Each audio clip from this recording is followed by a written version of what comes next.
চোরের যন্ত্রণায় অতিষ্ঠ এবার অমরপুর মহকুমাবাসী। প্রায় প্রতি রাতেই চুরির ঘটনা ঘটে চলেছে এবং সেই জায়গা থেকে নিঃস্ব হচ্ছে সাধারণ মানুষ। চোরেদের উপদ্রব দিনকে দিন যেন বৃদ্ধি পাচ্ছে অমরপুর মহকুমা জুড়ে।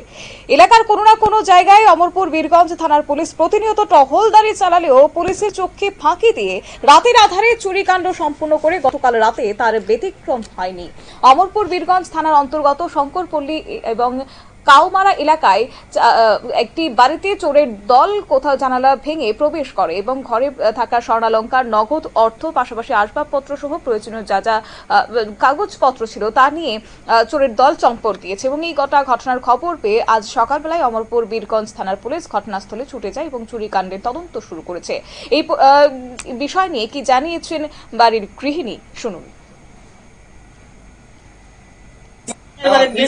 এখানে গিয়া কি জানি ঘরের মধ্যে একটা বালা ছিল আমি দেখছি সকালে আমি গিয়া দেখছি। আপনি কই আসলেন? আমি টেপা নিয়ে গেছি মায়ের বাড়িতে।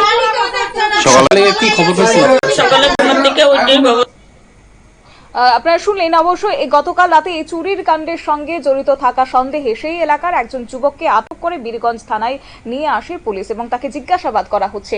এই চুরিকাণ্ডে নগদ অর্থ প্রায় 2 লক্ষ টাকা এবং স্বর্ণালংকার সর্বমোট 2 ভরি এবং রূপার 1 ভরি জিনিসপত্র নিয়ে পালিয়ে গেছে চোরের দল, এমনই অভিযোগ তুলেছেন বাড়ির গৃহিণী। নিয়ে দিচ্ছে ছোট্ট একটি বিজ্ঞাপন বিরতির সঙ্গে থাকুন।